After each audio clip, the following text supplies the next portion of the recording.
কলকাতা এয়ারপোর্টে চলে এসেছি। এখন হচ্ছে আমরা অনেক আগে চলে আসছি, আমাদের ফ্লাইট আসলে 10:30টায় আর চেকিং হচ্ছে 9:30টায়, কিন্তু আমরা 7টা সামথিং নিয়ে চলে আসছি। তো এখন এয়ারপোর্টে বসে থাকবো অনেকক্ষণ, আর কিছু খাওয়া দাওয়া করতে চাচ্ছিলাম ভিতরে যে অলরেডি আমরা একটু খাবার টাবার নিয়ে আসছিলাম, ওগুলো আর কি খেয়ে নেব ভিতরে যে। আর এই এয়ারপোর্টটা অনেক সুন্দর, অনেক বড় একটা এয়ারপোর্ট। তো আমরা ঘুরে ঘুরে দেখতেছিলাম এয়ারপোর্টে কোথায় কী আছে না আছে এটা ঢুকে। আর আমি এত টায়ার্ড বলার বাইরে, কারণ হচ্ছে আমার 27 তারিখের রাতে ঘুম হয়নি, 28 তারিখে কাজ করতে করতে পুরা রাত আমার গেছে। সকাল 5টা বাজে আবার বের হয়ে যেতে হয়েছে, তো ওইখানে রওনা দেওয়ার জন্য দিয়ে ট্রেনে সারাক্ষণই ঘুম হয়নি। তারপরে এখন এসে আবার এই ফ্লাইটের জন্য চলে আসছি।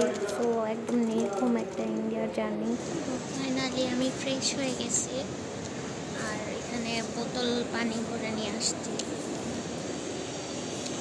তো সারা রাস্তা জার্নি করে আর কি ফ্রেশ হওয়ার কোনো জায়গা পাচ্ছিলাম না, তো এখন আমি ফ্রেশ হয়েছি।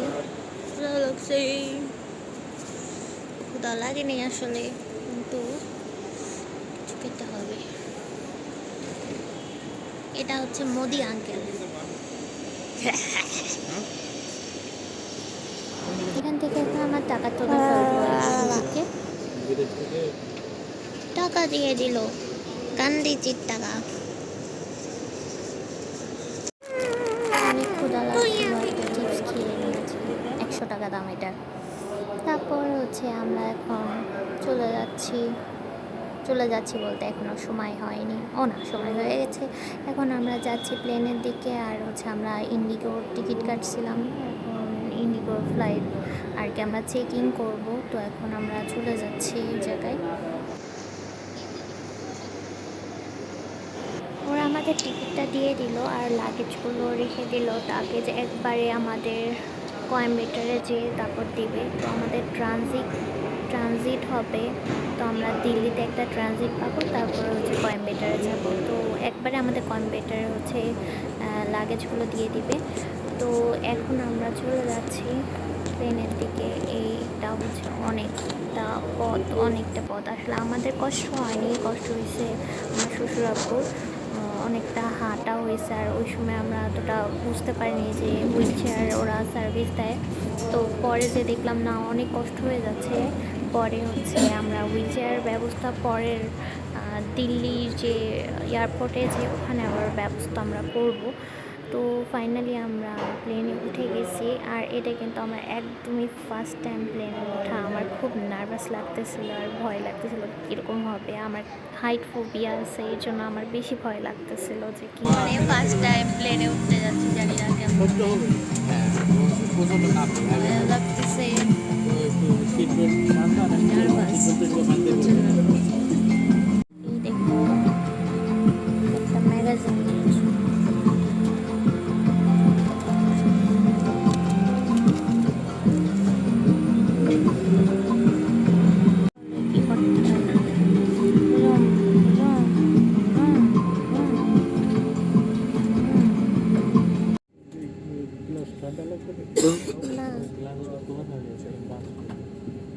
First officer Subandri, and in the cabin are Sindhu Pragati, Catherine Mansi, and I'm Nikita Elite cabin crew member.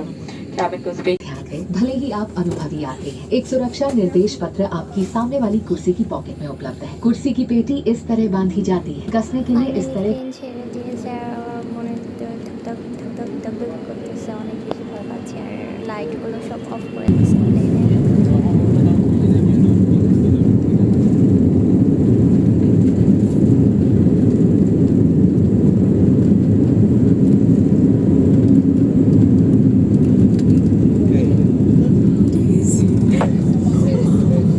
মাথা ঘুরে গেছে পুরো। বললাম না যে সবাই বুঝতে পারে, না বোঝার কিছু নেই।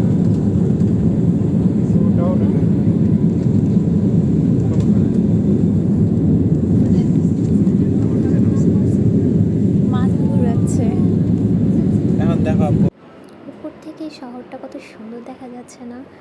মনে হচ্ছে যে কত সুন্দর লাইটিং।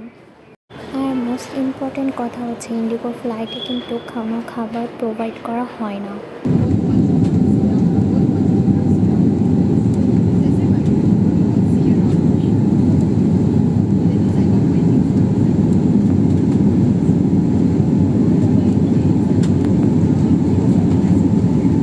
আমরা কিন্তু দিল্লিতে পৌঁছে গেছি আর প্লেনটা ল্যান্ডিং হয়ে গেছে আর লাইটগুলো সব অন করে ফেলেছে। এখন আমরা আস্তে ধীরে সবাই নেমে যাব।